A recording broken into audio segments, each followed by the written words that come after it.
aman ancang umum belacak aman.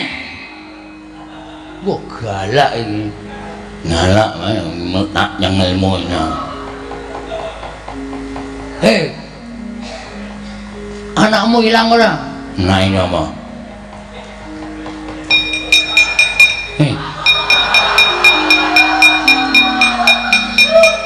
Iki lho irunge padha. Ki anakmu iki. Bapak. Nang bapakmu iku lek nyandang mangan rada melu-melu nane. Bapak. Mukti kowe. Gebes iki. Wis mane nganggo mobil barang kowe iki. Gebel iki. Cuma bojone tukang paes. Kaya mung usung-usung ta kowe meneh. Goleki kelemane. Nek sirahe ketoke atos ki wong ndase mengkilap kaya ngono.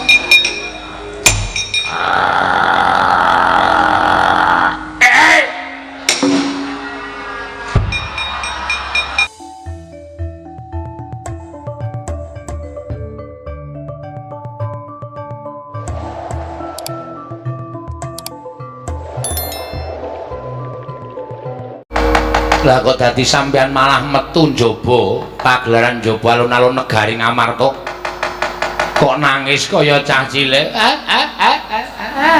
enten napa Demate pripun kula wis omong apa anane saring anak Prabu Puntadewa nyuwun ngampis Sunan Prabu Darawati supaya nyuwun priksa wonten mulidurungipun gandhek Malila Watu Cani ning sinuwun Bathara Kresna mboten paring pangandikan nesu kula Nata Darawati kula unek-unekke.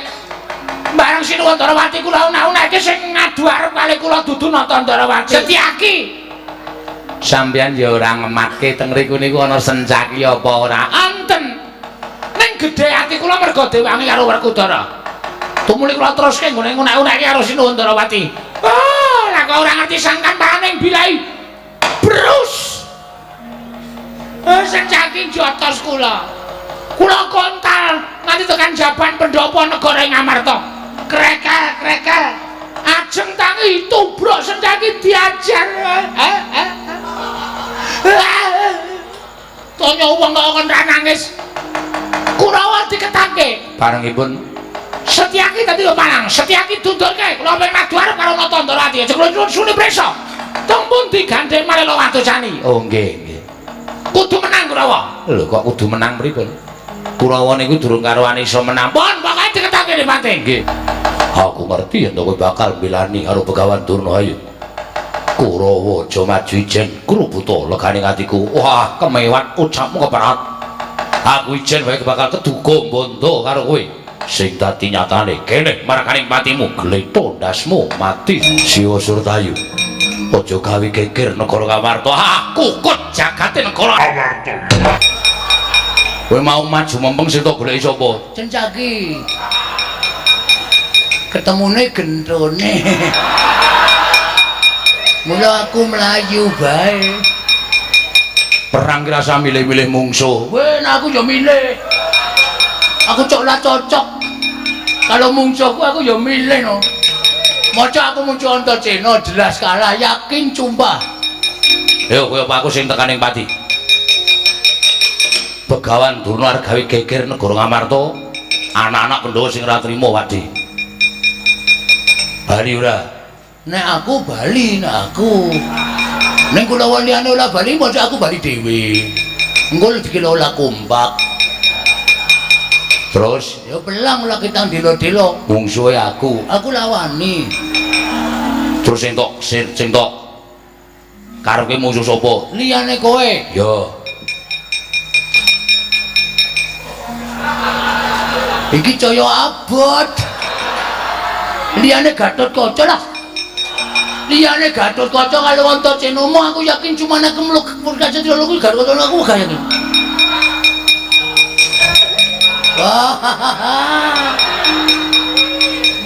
Lumangsaku kok mungsuhe abot-abot iki.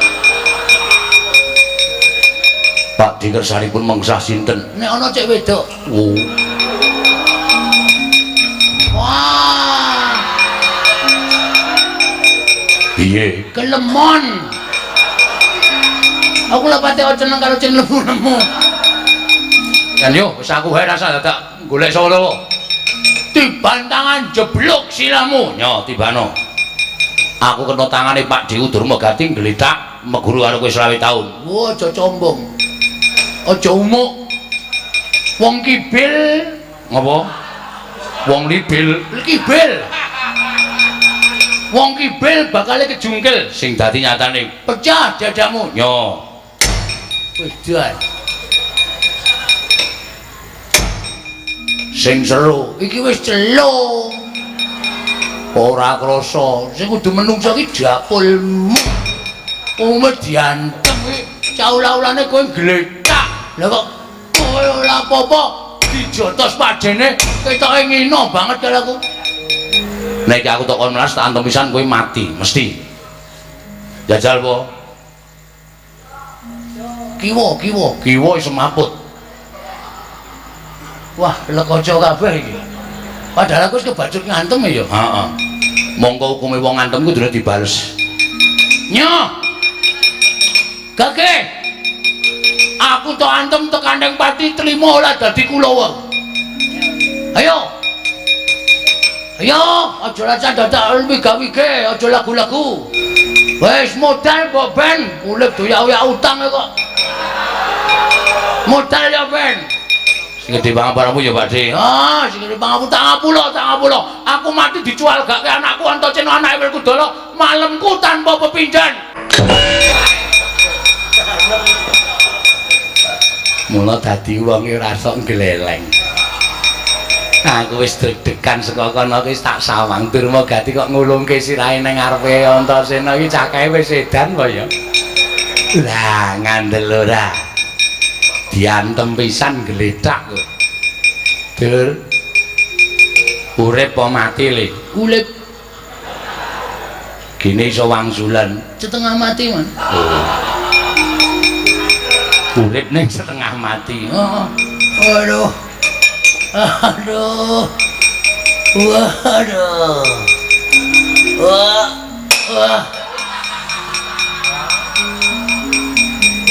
Piye, maju po? Mbok mulih. Sapa sing arep maju?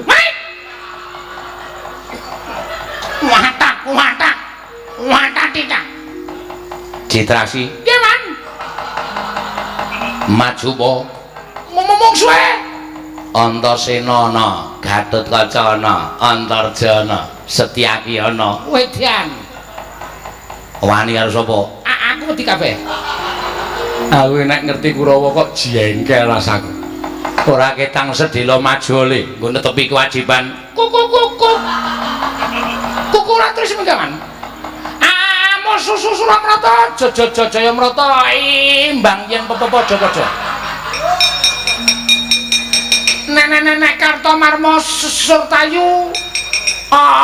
Satama Durmagati kalah karo anak-anak Pandhawa ning iki aja dipepapandang sebelah mata. Mang tonton, Mang. Antasena Gatotkaca Antarja Setyaki telung kedheping paningal sisirahe ora tak jangken teng ngarepe sampean. Trima kukut jejeg jagat kula. Iya ora ming omongan bayi lho, ya omongan wong tua lho. Lho, wong tua mamang tonton. Labrake sampean. Setyaki. Dasar Puranyata. Citraksi Iya. arep ngopo? Ngelabrak dapurmu. Kok kowe aja gembelo siramu, gegleleng pacakmu ki iso ngangalake Satama. Karo Durmagati toto kalake. Neng Citraksi iki senopati sesungguhnya. Arep ngopo? Tibantangan jeblok samu. Mati kring aku. Anggape aku iso tok timblis kok. Nenek-nenek liyane mangsa bodho. Nenek-nenek aku aja tok gawe sesak kepenakmu, De. Pakde Citraksi. Aku dudu pakdemu. Lakon mati dening aku. Gimer siramu. Kowe termasuk mungsuhku. Idyan mboten nginten menawi Pakde Citraksi dalu menika ngedap-edapi Apa-apa jan. Sasa ora-orane aku wis meguru nang Mak Irot.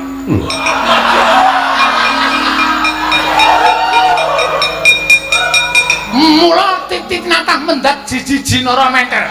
Kowe nyoba tangane Citraksi. Mula tibano Mati dengan aku.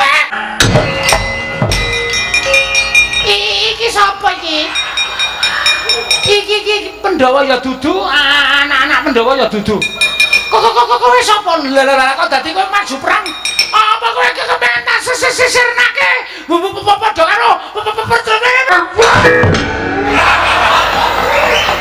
gosek ta. Wong maju perang kok seliliten. Kan. Hah? Malah guyu. Piye jadi? Sampeyan weruh tandang kula. Heeh. Sesentyaki kula tantang dheweke pucet kula juyotos. Kuku kula jambak, kula tendang. Kula joget sampeyan weruh. Weruh, aku ya gumun wis saploke nane Mak Erot kok glelengmu ora jamak-jamak. Kekuatan man. Ha iya. Babar niku Gatotkaca. Le kowe rasa melu-melu kowe bayi wingi sore. Pakde kula tri mundur dengkulmu melocot. Yes. Gatotkaca kula tonyo ambruk. Oh. Kula jambak kula tendang. Jil. Sing ketiga. Heeh. Anake werku terus mbarep niku sapa jenenge? Antarja. Nah, Antarja metu saka bumi jedul. Arep ngopo le melu antem dasmu, Des. Cacacacacan rambutnya tendang dia kontal. Ilang entosina kono wong wedok lumu banget. Mendelik matane. Kowe sapa kowe? Kowe dudu Kurawa, kowe dudu Pandhawa, kowe dudu anak-anak Pandhawa. Lah kok kowe maju perang? Kuku kula rung ngomong wis didupak dada kula. Cies.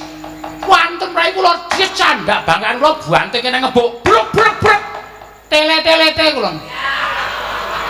Tele-tele. Ora kebablasen sak huruf. Tele mangga. Barang kula kene kula awak kula diangkat set. Terus ngerti-ngerti mak slep. Kula setengah mati niku. Heeh. Setengah semaput ning cangkem kula isih iso ngrasake. Kula ngoten kok kaya enak. Terus kula membaman nun. Bareng entek kula ditendang. Dia rekane arep sijine. Nek riku ngomong, "Hes. Iki dienggo sengkune." Ngoten niku. Iki ra omong kosong lho iki. Tenan. Saestu. Mang bokteke. Nek nganti engko ngabus tak kepruk watu sirahmu. Ki mumpung aku haus lho iki. Mang bokteke nang mboten mang tembung dhewe. Asli muni ngoten niku mbok kula yang arang apa sih mbok sumpah. Ajeng kula sijine ajeng kula cekel niku ditampel tangan kula. Iki nggo sengkuni. Ngono. Iya. Dangane mulih nang Plasa Jenar.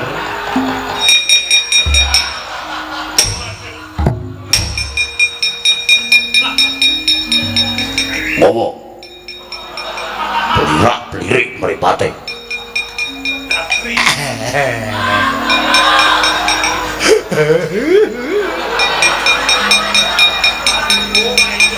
Bobo. Arep genahke. Senang.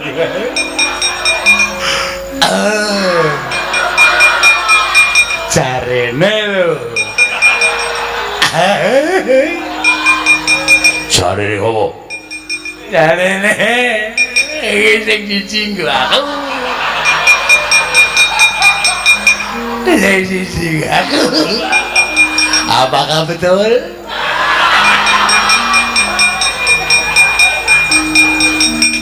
Wani kerasani gedene grai ketok guluku. Maju tejak mutar. masalah tendang. Kuwi sidong aku apa ora? Nek ora aku tak mulai.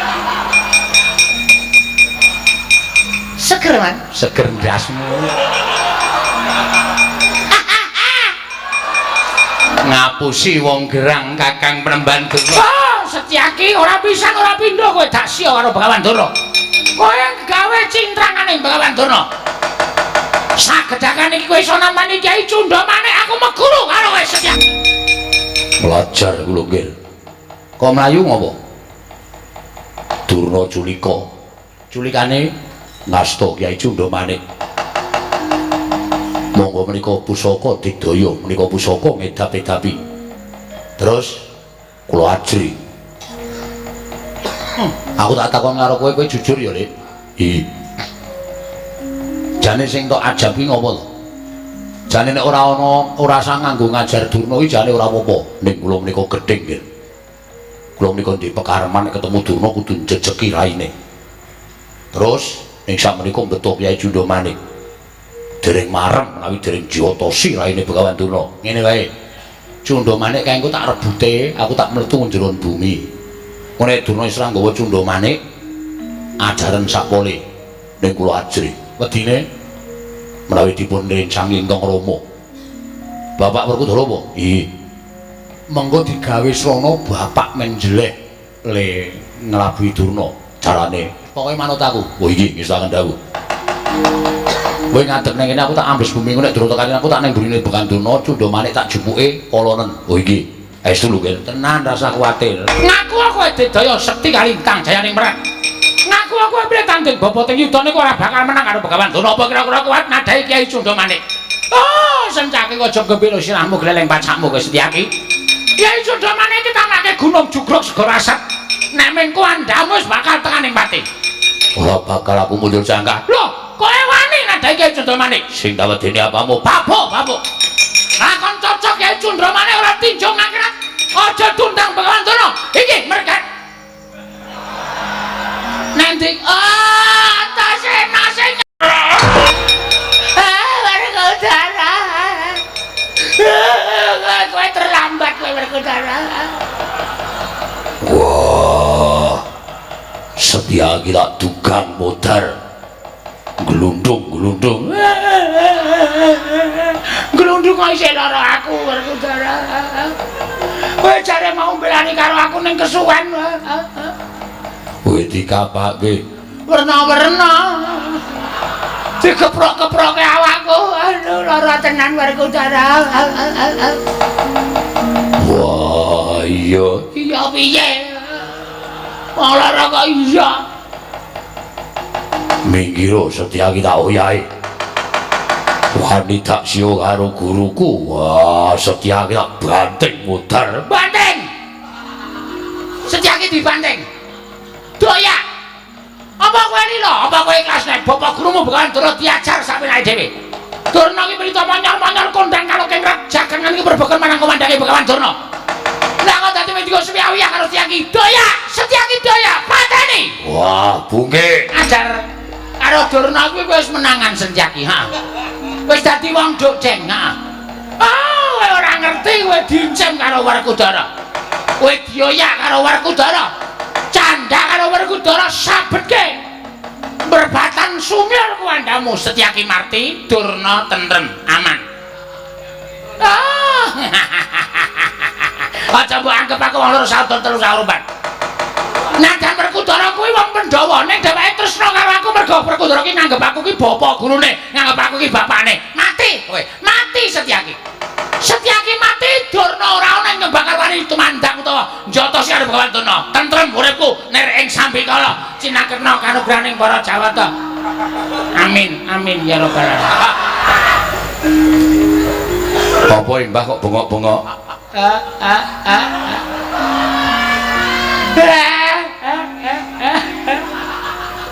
Ora ngopo-ngopo kok nangis. Mesti arep jotosi aku ta kowe. Ala. Ketara akikmu tok walik kabeh. Njata sing mengkari perkarane kok. Kowe mau kok ngrasani Majelis Setyaki dipateni bapak iki perkarane apa? Senjaki nglabrak aku. Terus bapakmu ngewangi aku. Terus bapakmu tak kongkon Werkudara, Senjaki pateni. Senjaki doya karo Werkudara. Apa ora seneng atine mbahmu? Nek Majelis Setyaki mati aku ora trima. Nek ora trima terus? Aku njotosi wong sing dadi tok sumbering perkara nganti dadi jalaran Majelis Setyaki tekaning pati. Makludsu aku sampeyan ki pendhita. Kok dadi sampeyan ora golek dalan sing padhang ning malah sampeyan bujuki bapak supaya njotosi Majelis Setyaki gedene materi Majelis Setyaki. Nek nganti bapak materi Majelis Setyaki Siwa Ndwarawati ora trima kingko kriwikan dadi grojokan geguyut dadi tangisan. Kabeh mau sumberi saka sapa? Antasena ora maju-maju. Aku takon karo kowe sumberi sapa? Antasena. Sumberi sapa? Malah nangis. Sesuk menaki kulino belajar bahasa Inggris.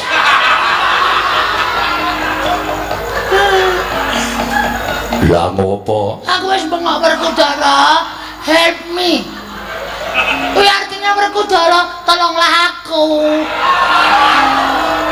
Kowe ora paham. Aku ngerti ku wong ming ngoyak Setyaki kok nganggo helm.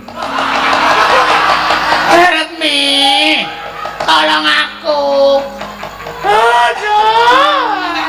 Aku biyen mulang kowe kok ora tau mulang basa Inggris to Werkudara. Sopo sing ngajar kowe? Antasena. Antasena anak mulan nang ngajar aku Werkudara.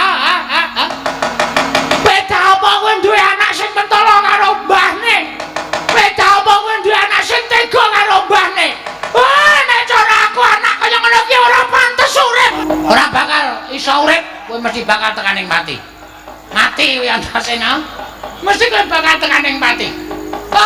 Ayo sambato kowe legane atiku. Antasena mati, Setyaki mati. Nek perlu Gatotkaca Antarja tak gawe pateni karo Werkudara.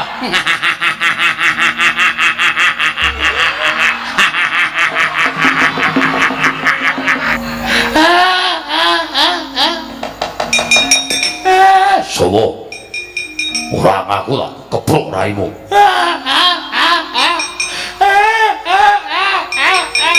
Setyaki! Tangane kok gegembaran ku ya? Werkudara! Matane.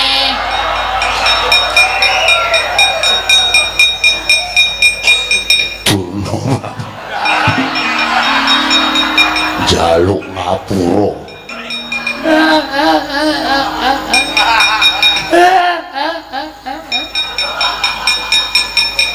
Aku mencolot ora ngerti nek nibani kowe. Jaluk ngapura. Ora apa-apa. Kaya disetung gegerku. Terus piye? Senjaki saka kono ngantemi aku.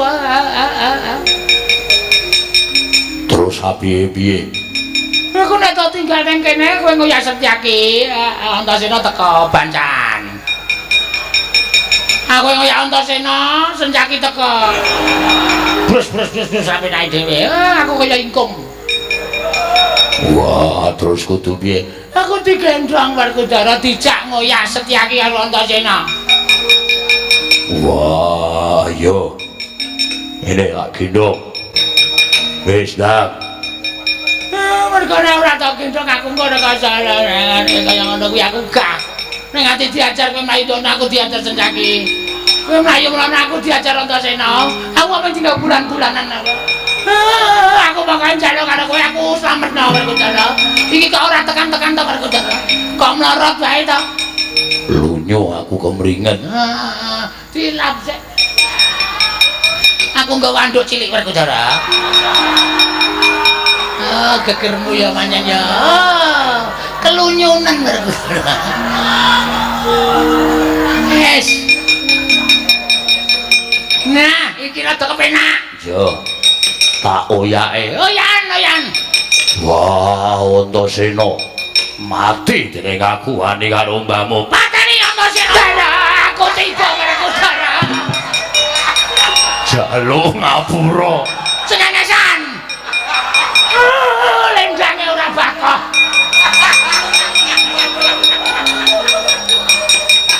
Ora ngoso to. Mulane lek nyekel iki sing tenanan ndak merucut. Wah, ora sengaja. Untung nang kalen ora ana banyune. Aku tiba kok mak telepek ngono. Wah, Wis gak ya? yo tau yae. Setyaki dhisik apa ta dhisik? Wah, penak sing endi? Setyaki tau yae. Oh ya, Sek.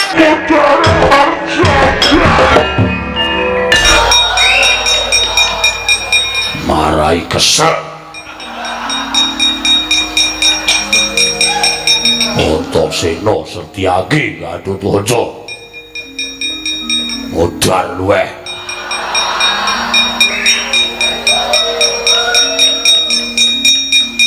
Kapok kowe. Bapak ini wis nesu ngono kae. Buanting bet modal luweh. Keseron ora bapak mau lembanting nek mati tenan. Oh. Isih urip Mas, isih. Kok ngerti? Wong urip karo mati kan anggere diabapi raine dhek mesti bales ngabapi. Rasa Kang.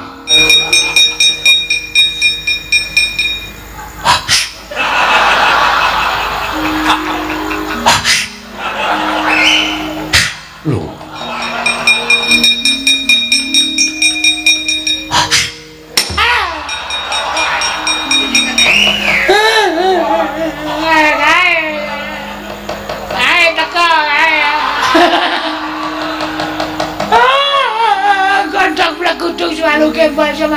Semarang. Pripun Kakang Dono? Mundur dipake mundur sik. Saudara, nggih. Arjuna kula maring adhawu. Antarja wonten timbalan. Pancen sengaja lancur Pandhawa nindakar parange ngadhep mung Antarja. Merga iki ana sambung rapete nggone ngupaya reruba pepanggil panyuwuning sawarga Prabu Yudhistira. Iya.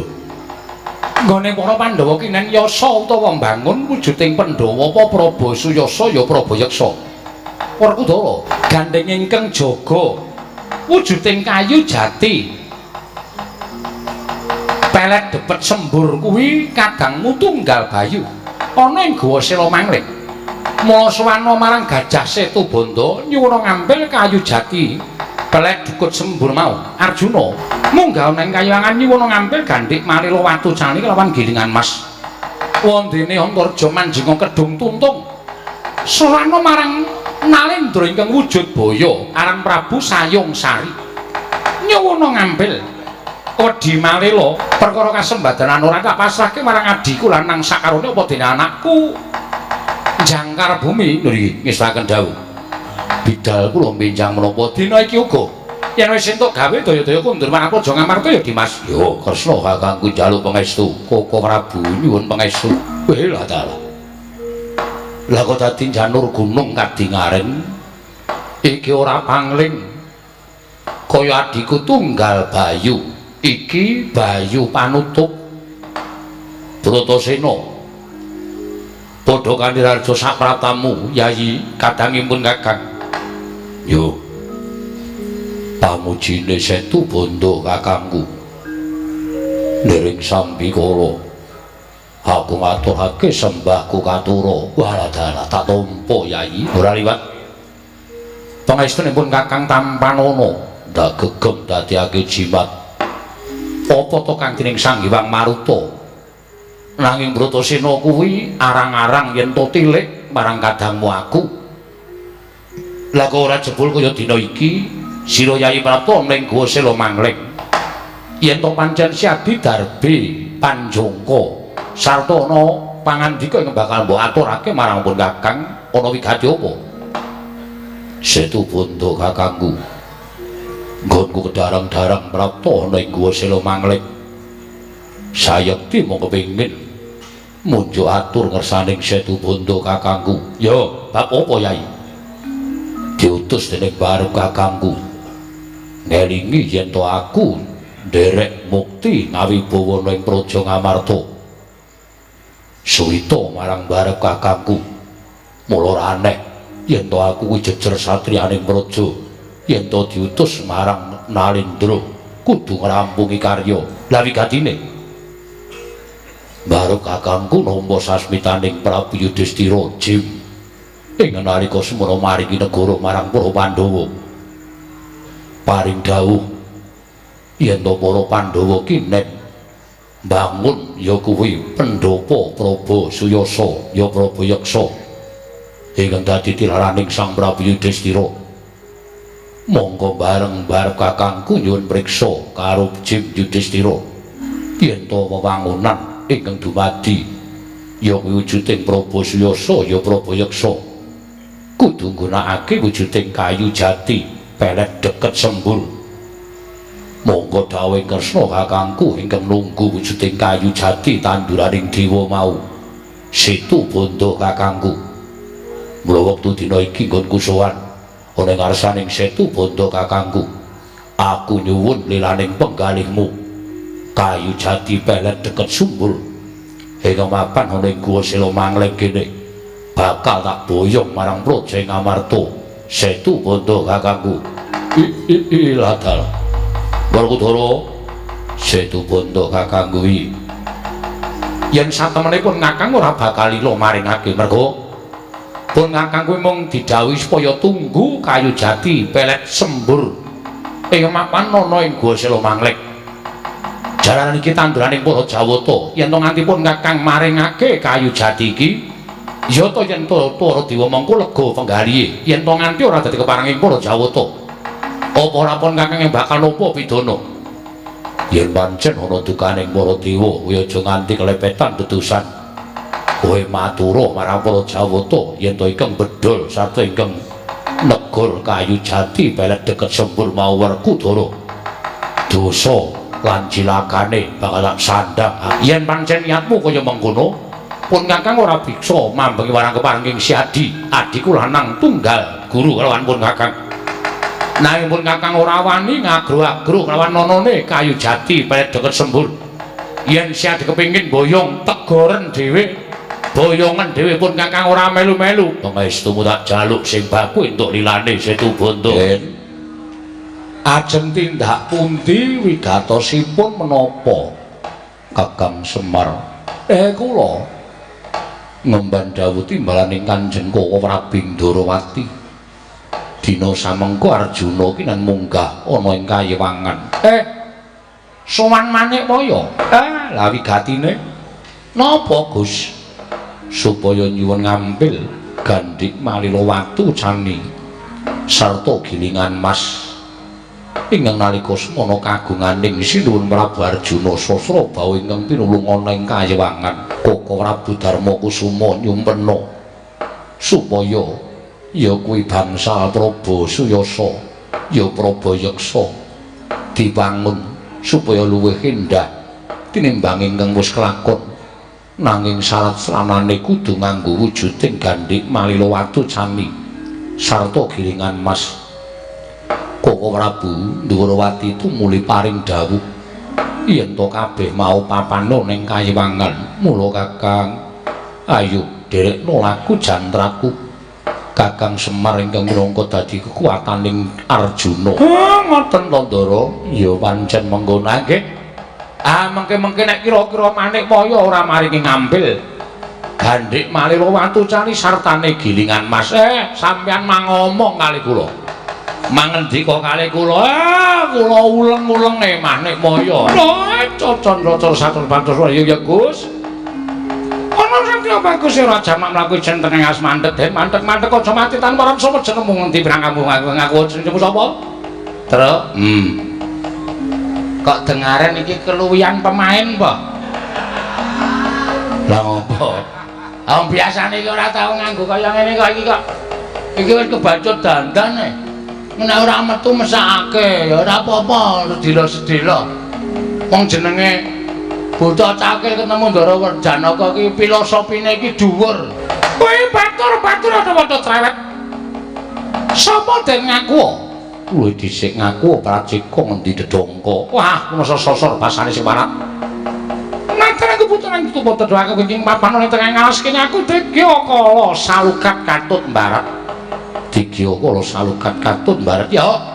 Pangareping para wadyabala buta ning tengah ngalas. Aku ingin para wadyabala kadang-kadang kabeh ngumpaya panganten. Mula ora usah dadak sangka runggi sawijining panakawan kuwi menen ora aku tak urip dadak kula mangsa dening kanca-kancaku kabeh. Aja nganti kowe nadak kula mangsa panakawanku yen kowe luwih Maragagi Janaka panganen. Aranmu Raden Janaka Dasar para nyata. tindak menyang Diden Ngetutake jumangkaing suku krenteking ati ora rupajut kudu bali. Ora ana dawuh wartanda balikake wong lumaku ndak sampar ndak sanduk monggo bejoku tak pagas mriko. Ane rajang parisane buta. Apamu kang tak wedeni Kacing dhuwur. kurang gedhe kula mega kurang dolan canco aldo legane atiku Aji japa mantra. ora jamak umring satru guru batanging buta arta walika dasar yaksa para sangka Kekejroe malah bantal kepacapi to tapangin. Ora candak saut tatape kemudhul gogrok wanamu Den. karepe kok rembungae menggo ngisi wektu sedhela kok yo arep perang terus ora mati sampurna dene ayo tunggale iki sampurnake ayo Gong yo dak wektune entek wah ana buta pacane ya ya aku sing buang ayo Gong yo ya buang batang buta waduh ayo Le siap wes pokoke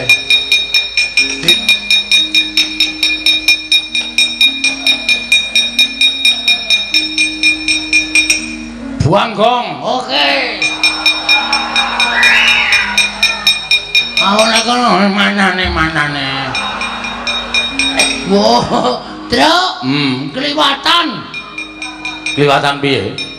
Iki rontok patene. Aku ora tegel iki, Kong. Awak poting plentrung kaya ngono kuwi nggo penyakiten. Menyamene mangi-mangi.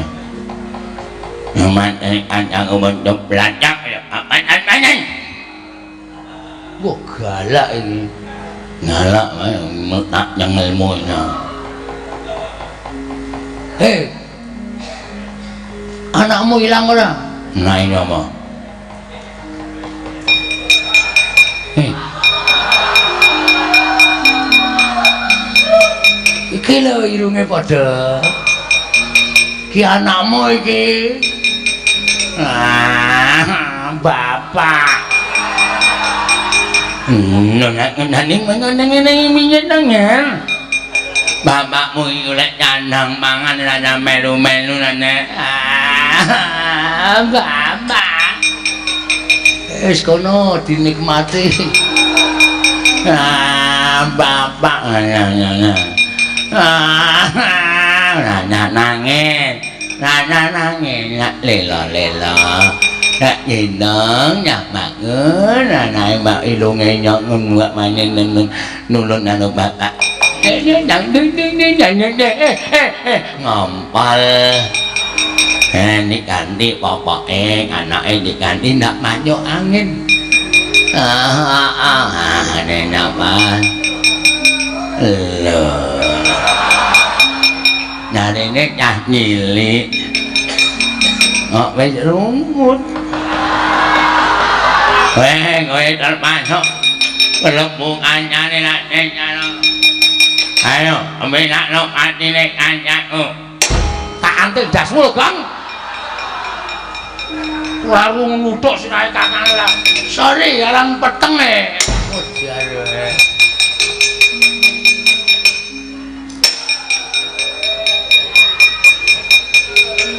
Wah, Truk. Golek Adi. Hah? Kayak pecel ceket lagi sini. Mukti kowe. Kabeh sini. wis mane nganggo mobil barang kowe iki. Gegemen iki. Cuma bojone tukang paes. Kaya mengusung-usung ta kowe meneh. Gak bakal aja dhewe. Ini. Saiki kuthuk kowe bar konangan ala.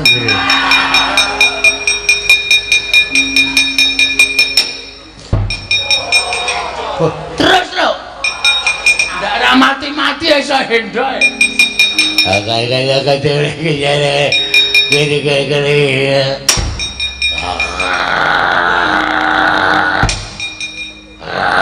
Kong, ora apa-apa le. Goleki kelemane. Nek sirahe ketoke atos ki wong ndase mengkilap kaya ngono.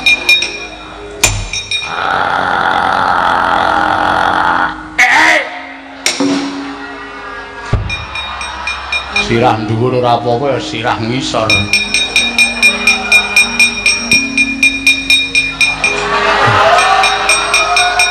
Dian Petruk iki meng dingangah ponggene. Mas Tunomo Sidam karing bawuna langgeng. Kakang Radu menika sowanipun Arjuna adamel kaget raos sing manahipun ingkang rayipun Manikmaya. Saha damel gara-garaning kayiwangan Kakang Rada. Menapa wigatosipun dene panengah sowan wonten ing kayiwangan nimbali. Menapa wigatosipun dene Janaka sowan ngabiyantu Rasa Paduka Pramesti. Arjuna wonten paring dawa pukulun padha kanthi harja saprapta kita tansah nanging kawidadan liring sambikala kepareng kula ngaturaken sembah sumenging pangabekti kula kunju ya Janaka luntampa karya bombong tiasulun ora liwat pangestu luntampanana kula pundhingga jimat paripe apa to kang dadi wigatine dene jeneng kita ngabiyantura ning ngarsa ulun. Mula diake matur ingkang tetela Arjuna pukulun kewale-wale menapa sowanipun ingkang wayahipun Arjuna dinuta dening Kanjeng Koko Prabu Puntadewa ing ngrikun gansah mangke pedhut badhe inggih menika ambangun bangsa Prabasuyasa inggih Prabayaksa tilaranipun sawarga jumbo kan ngendikanipun Sinuwun Prabu Puntadewa syarat sroning kedah linampahan mboten sanes kejawi namung kedah wontenipun gandhik malila watu cani miwah gilingan mas ingkang sakmangke mapan wonten ing kayiwangan Suralaya mugi keparenga suka lilaning penggalih paduka pukulun Sanghyang Jagat Girinata amaring ana ngampil wujuding gandhik malila watu cani miwah gilingan mas pukulun menggah menika ingkang dados sedyanipun ingkang wayahipun Arjuna. Arjuna teka kumawani nyuwun ngampil kagunganing kadewatan karan gandhik malila watu cani sarta gilingan mas.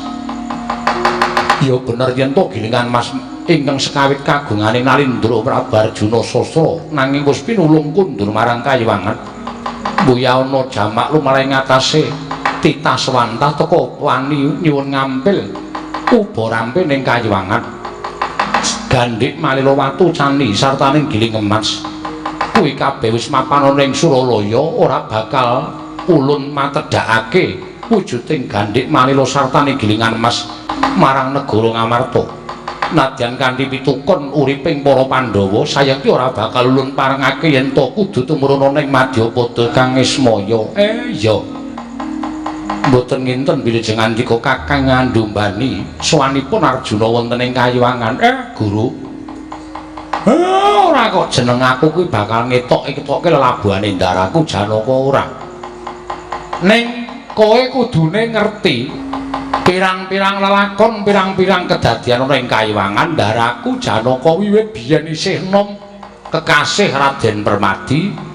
Nganti seprene iki tansah mbantu, tansah tetulung, tansah gawe pepadhang kayiwangan. Lah kok dadi ora metung karo kabecikaning titah.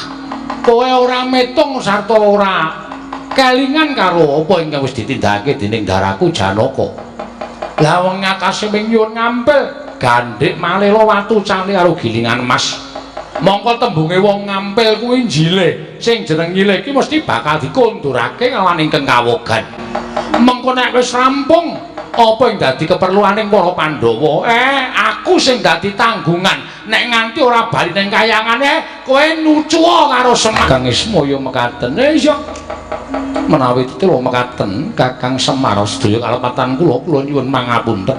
Arjuna kula wonten maring adhawuh. Baliya marang negara Ngamarta. Sarana cipta gandhik malila watu cani sartane gilingan emas. Bakal ulun tedhake ning negara Ngamarta matur sembah sewu Kang Narada. Menawi mboten nginten menawi sawanipun Arjuna dipun ombyong dening Kakang Ismaya. Mula kedah ngatos-atos. Janakane mboten ate pisah men Kakang Semar. Inggih. Menawi kula mekaten leres tembungipun Kyai Semar. Tembungipun Janaka ingkang munja atur ngersanipun ingkang rayi mawi tembung ngampil. Ateges sak mangke badhe kakunduraken wonten ing kayangan. Mestinipun mekaten. Kakang Rada latri ngawat-awati lampahing. Weh ladal. Lah kok dadi lakon ingkang aneh-aneh. Ing atase aku kuwi ingkang bau reksa kedung tuntung. Papanku ning dasaring kedung. Lah kok iki ana menungsa ngambah telenging banyu tanpa beda ning dedaratan. Sapa? Nyuwun mangapunten. Menawi paduka Sang Sayung Sari dangu kaliyan kula menika satra ing jangkar bumi. Kula ingkang namipun Antarja, Raden Antarja. Sebabe apa dene prapta ning Kedung Tuntung? Sang Sayung Sari. Wanter sardanipun punden kula Prabu Sri Darma Kusuma bilih didekelanggan sak mangke piyambakipun badhe ambangun Praba Suyasa inggih Praba Yeksa. Wujudipun bangsal tiraranipun sawarga utawi Jim Yudhistira. Samangke nampi sasmita bilih kedah winangun saengga sakmangke langkung prayogi tuwin langkung sae tinimbang sampun lampah. Namung mugi andadosna ing kawuningan bilih sakmangke sedaya menika mboten badhe kelemban menawi mboten saking pambiyantunipun Sang Sayung Sari. Lho, apa ingkang tak tindakake? Paduka ingkang ngreksa wedi malela ing mapan wonten dasaring Kedung Tuntung. Menawi kepareng sakmangke kula badhe nyuwun boten kitang sekedhik dados syarat sarana anggenipun para Pandhawa mbangun bangsal Praba Suyasa.